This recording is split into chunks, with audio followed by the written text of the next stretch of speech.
my little Luxes, and welcome to another Charsie Chats, and I am your host, cosplayer Charsie Lux.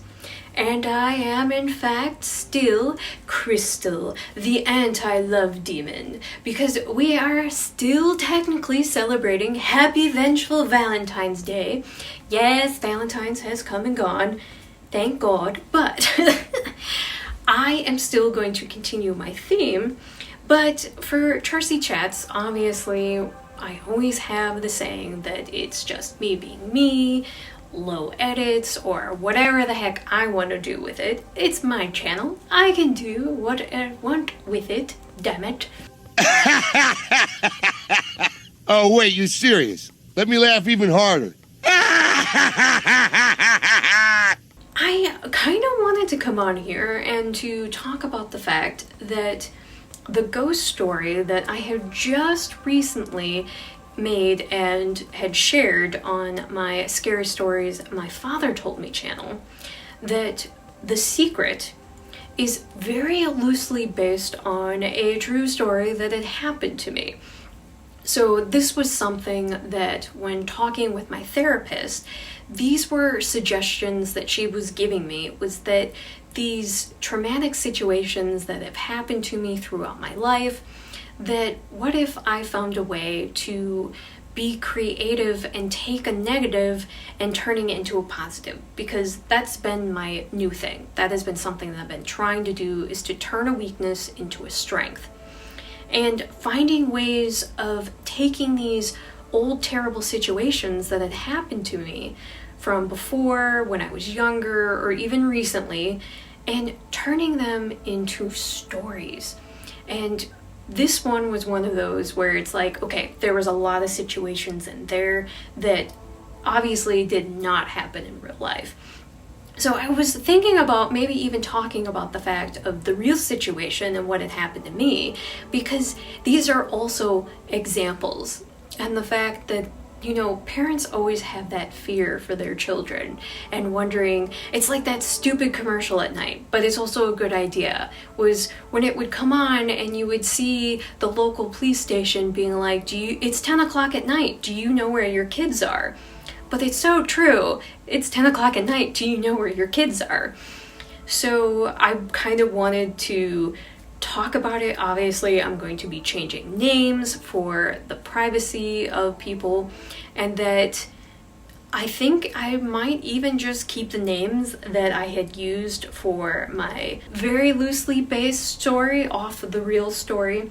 And you'll find out why I say it's loosely based off of it. But well, basically, obviously, the entire ending of it is not the scenario that happened at all.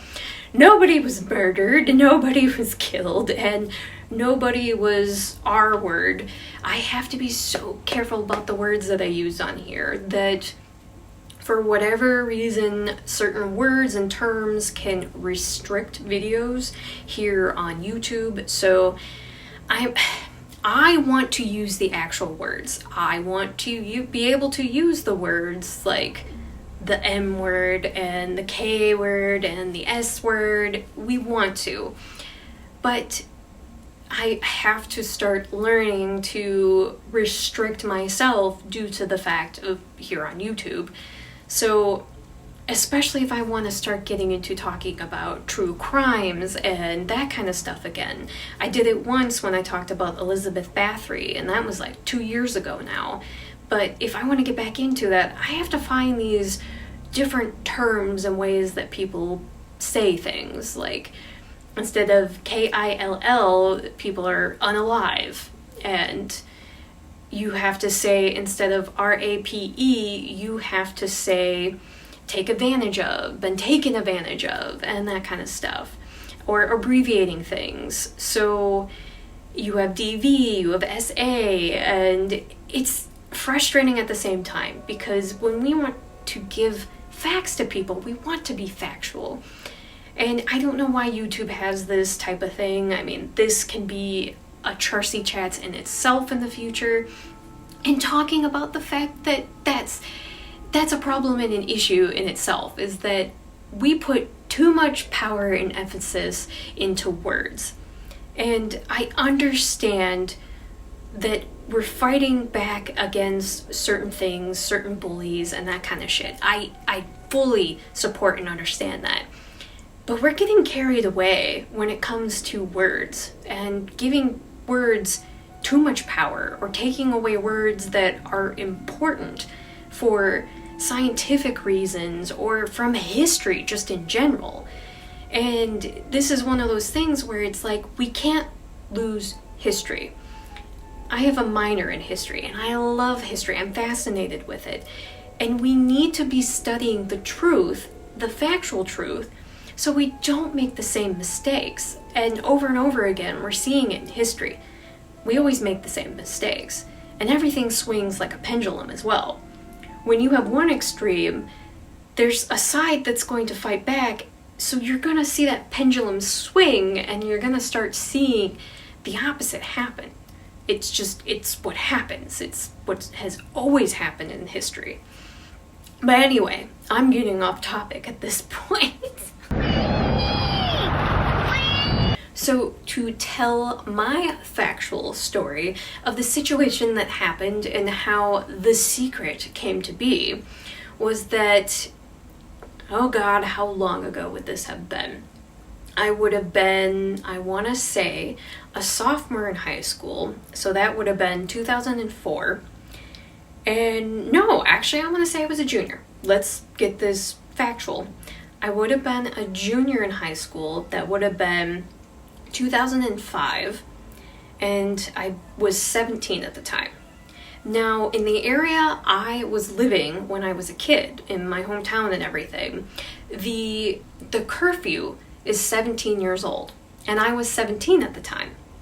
But my best friend and close friend at the time, Tara, like I said, changing names, we're not going to be giving the real names here, but Tara was 16 at the time. Now, she had just recently gotten her driver's license, she was able to drive, but here's where factuality, the mixture between my story and reality, was the fact that Tara was a rebel. She was a problem child. We will put it in niceties like that. That her parents grounded her all the time. They didn't trust her. She was always sneaking around. She was drinking. She was using drugs. And it was one of those things where she went from one end of the spectrum and just flip-flopped. She went from being a totally girly girl, always in pinks and yellows, very preppy. That was her personality and attitude. Well, a situation had happened to her around the age of 14, and everything changed and flip-flopped for her. All of a sudden, she just became this punk rebel. Everything was, or I should say, everyone was against her, and she was against the world, and it just turned into this toxic verbiage in her head, and me being her friend and going through this change with her as well, because at that time was the time when I started going through my goth stage and I started changing as well. So then we had punky little Tara, and then you had gothic me, and it ended up fitting perfectly. But the differences was I didn't have that mentality of sneaking around. I didn't want to drink. I didn't want to do drugs. I didn't want to smoke and that kind of stuff. Whereas she was 15 and 16 and she was doing that. So this would have been, I want to say, shortly around when junior year would have started. And this was at almost to the point where I finally made my decision to stop being friends with Tara. And that we had a strong falling out, and it was shortly after this incident had happened. And like I had even said in the story, that Tara's parents would take her keys at night, or they would find other tactics. They would have her sister park her car purposely behind Tara's car, so Tara wouldn't be able to leave the driveway even if she had wanted to, type of deal. So it was that kind of stuff. Now, obviously, strict parents have never figured out yet that the more strict you are, the more your child is going to rebel against you. And Tara always had that personality of, they already think I'm doing it, so I might as well just do it. Now, her parents had those special locks and security on the doors, but they, in fact, which I did include in the story, had a cellar. They had a storm cellar door. So on that night where Tara decided she wanted to go out and meet up with this guy she was hooking up with, I don't even think he was a boyfriend at the time. I just think this was someone she was hooking up with. That we were sitting around enjoying ourselves. She had talked me into finally coming and hanging out.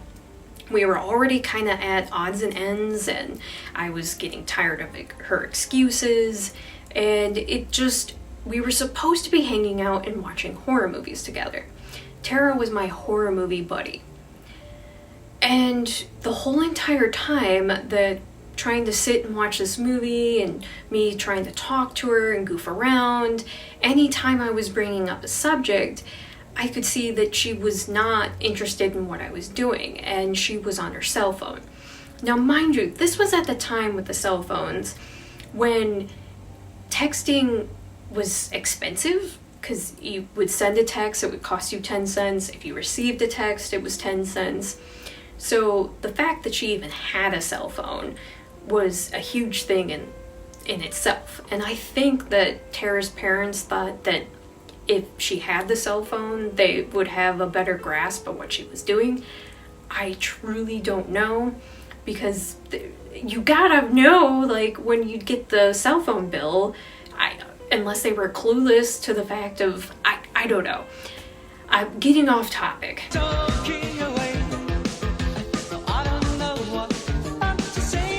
Anyway, Tara was sitting there texting on her cell phone, and I finally started giving her a hard time about it. Like, hey, I thought this night was about us, we're supposed to be hanging out, and every time I try to talk to you, you don't even seem interested. And then she finally tells me the truth, that she had me come over because she wanted to hang out with me, but this guy wanted to meet up and hook up with her, and she only had that night to do that.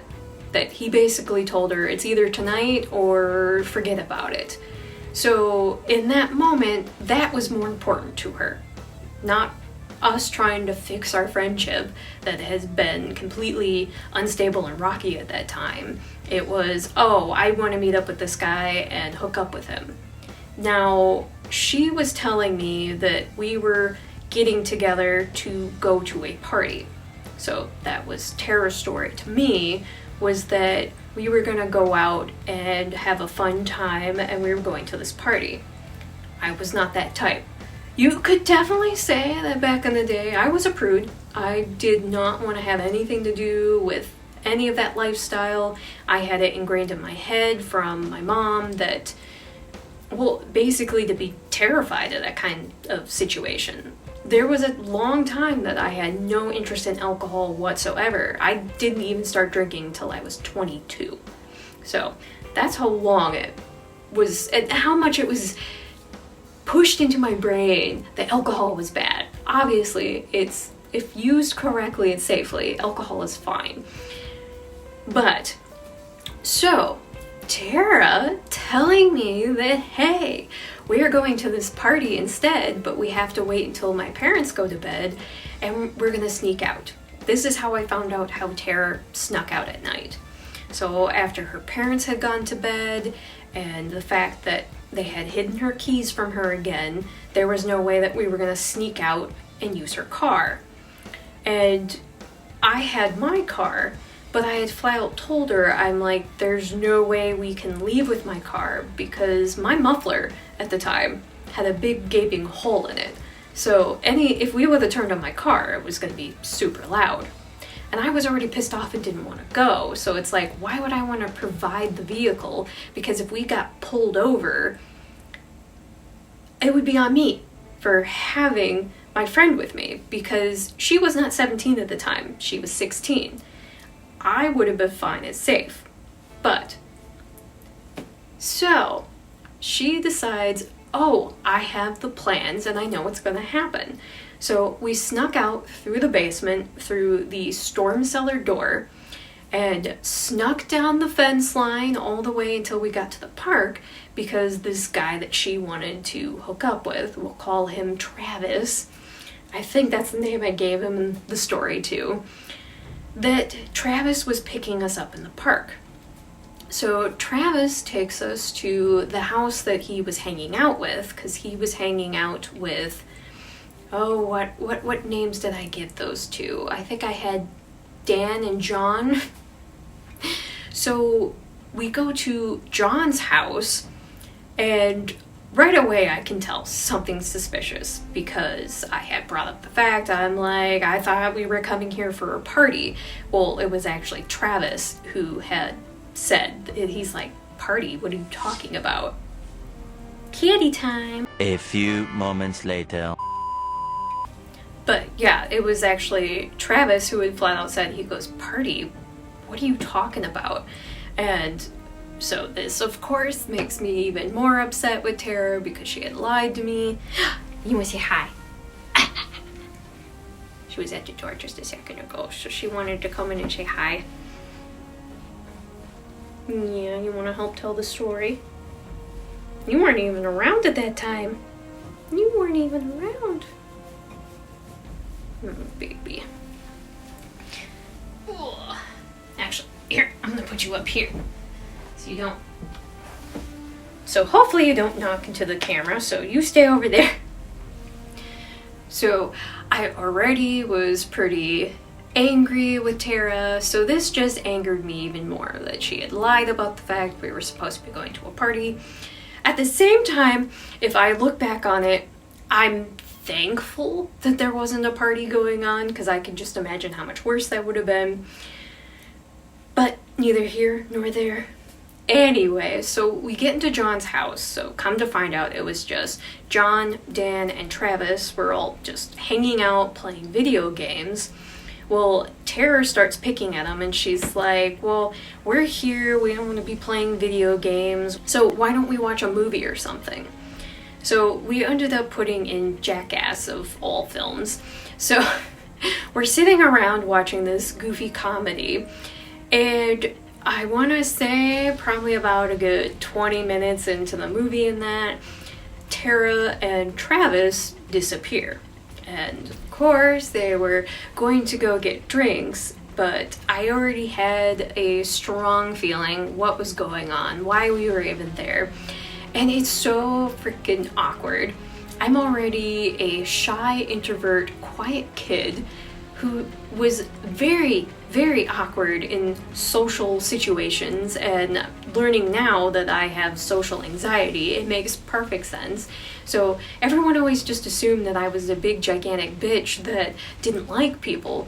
I just was shy and I was scared. I was so scared to talk to people.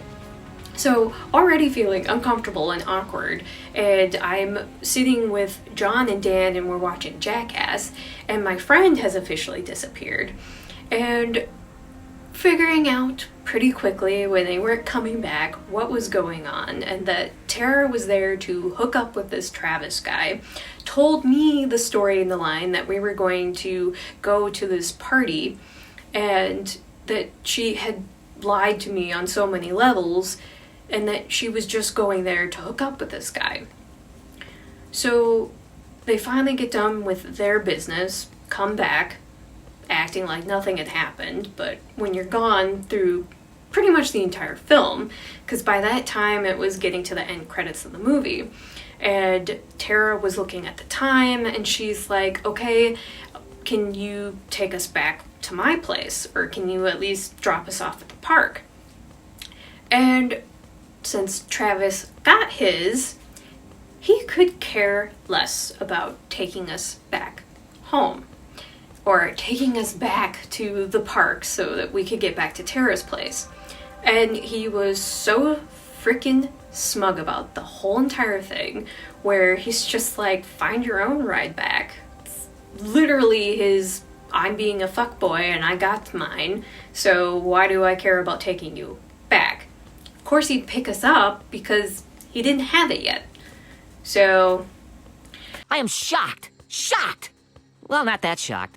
trying to talk John or Dan into being able to take us back, but both John and Dan were 16, like Tara was, and neither one of them were willing to drive us back, because John flat out said, he's like, if I get pulled over, I'm gonna get a ticket, I'm gonna get in trouble with my parents, and he's like, no. And also the fact that those two had been drinking. So adding that element in with it as well, it's like, okay, yeah, you're right, you've been drinking, we don't want you driving us back anyways.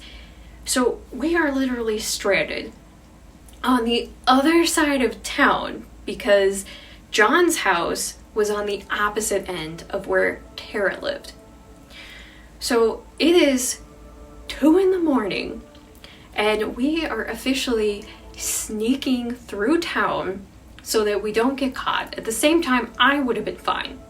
I could have just said F you to her and just took off on my own, and I should have just made the decision to pack up my keys and all my stuff when I got back to her place and left and wake up her parents, because that would have just been funny anyway. But took the walk all the way back to her place, and the walk was so freaking exhausting and awkward at the same time, and she knows that I'm fuming, but she's not saying anything to me, and I flat out finally tell her when we get close to her house that she's being a big fucking idiot. And I'm like, how could you, one, do this that was supposed to be a night that we were hanging out and doing stuff together? And I mentioned to her, I'm like, the fact how many times she had lied to me. And then as soon as we got to that situation, and I looked at her and I said, I'm like, how do you even feel about yourself? The fact that he literally used you just to have a hookup and could have even cared less to take us back to her parents' house. Because Travis was 17 like I was. He was old enough that he would have been able to drive us with no issues or problems. And if it would have turned into anything, if we would have been pulled over, we could have just hid Sarah in the back of his truck or whatnot, and me and him would have been fine. We were 17. We didn't have a curfew. But anyway, this is not teaching people how to sneak out at night. This is an example of don't waste your time, especially on fuckboy tools. Oh my god. And the fact that Tara had no self-worth for herself at this point. And to this day, I still do not understand how she went from one end of the spectrum all the way to the other, and that she always just had a lie or an excuse to try and justify why she was acting the way that she was. No, don't like that. And the only thing I can think of is why it happened is because her parents started getting strict with her. And when they started pushing this unnecessary strictness on her, she pushed back. And that's the only thing I can really think of. I'm not sure. So we finally got back to her house, sneaking back in through the cellar door, going to her bedroom and everything. And that next morning, I packed up my stuff and I left. I don't even think I said much of anything to her. And shortly after that was at the time that me and her had a full falling out as friends, and that I had nothing to do with her anymore. Because it was one of those things where it's like, even I kept trying to ask her questions, and I kept trying to be there for her, and I kept asking her, like, did something happen? What is going on? Why are you like this now? And just turned into one of those things where she would just end up screaming at me or yelling at me, or even worse, that she would do the one thing that she knew traumatized me, and that if we were ever in a fight or a disagreement, she would whip out a razor blade, and she was a cutter. And she would just start slicing herself right in front of me. So it was a wonder that I even stayed friends with her as long as I had, because, like I said, the shift had started around junior high and had fully gone into high school and everything, but she had been my best friend for how many years. And that also was true part of the story, was that we had met in 5th grade at a fellow friend's birthday party, and that we shared ghost stories with each other. And that's how we bonded, and we became like really close friends after that. So you get to the point where it's like you try to hang on to those good times and those good moments, but it finally had sunk in, especially after that day, how much she just didn't care anymore. And she wasn't the terror I knew. She wasn't the terror that had been my friend. This was a different Tara.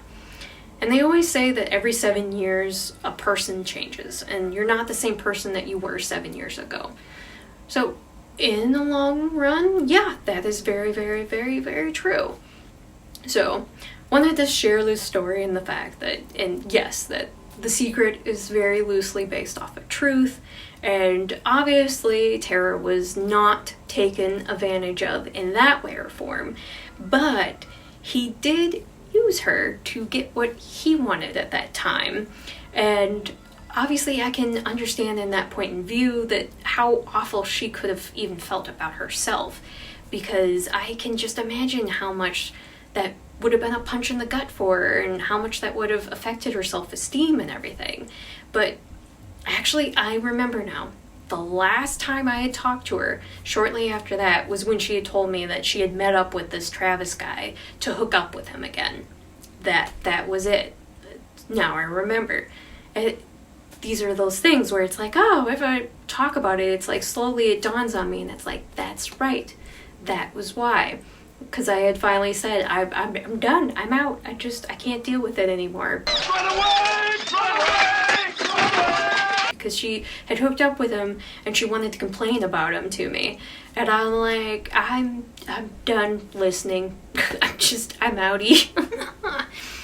But anyway, like I said, this one just kind of wanted to touch base on the fact of reality versus fiction at the same time. But I want to take these moments in my life, and because I have this incredible memory where I would even tell people, I'm like, it's a blessing and a curse, but I can take it and take those bad moments and turn it into a win, turn it into a story. So I'll probably have future ghost stories and scary stories to tell that are going to be loosely based off of my life and things that have happened. But I might not always share the real version. Let me know what you thought of it. Like, do you like having the comparison and hearing what really happened compared to my fictional story of making the ghost story to just go bleh and get it all out there? But it's funny that even after all these years, how much it still sticks with me, where it's like, that basically was like a death of a friendship. So yes, we had that ghost story, but in reality, it was grieving a loss. It was grieving a loss of a friendship that was no more. And to be fair, our first challenges in life are going through those rocky moments of bad friendships or the bad first breakup. It's always heart-wrenching, and the most memorable ones are when you're at that age. Your hormones are so messed up at that point in time, and you feel like everyone is against you, and it's you against the world and that kind of thing. And that's the exact attitude that Tara had. So, but yes, thank you so much for joining me here on another Charsie Chats, and I hope to bring up more stories from my past, or turning them into fun little fictional tales. We shall see. But I would love for you to come and join me on my other YouTube channel of scary stories my father told me. So if you would like to hear The Secret, that is over on my new channel. And in the description down below, I will have links to all of my social medias, and I will also have a link to my Patreon. And I would love for you to come and join me on my Patreon. Your support helps me out to keep building my channels and building my cosplays. And on the screen, you can see a shout out to my fellow Patreon members, and thank you. so much for joining me on there. Your help is greatly appreciated. And remember, I am the afterlife of the party, but I would love for you to come and join me in the afterlife of the party. And always remember to slay. Subscribe, like, and always be yourself. And remember to love yourself, because self-love is the best love you can give yourself. And turn a weakness into a strength. Until next time, my little Luxes, I hope you have a Luxy Charms kind of day. Bye!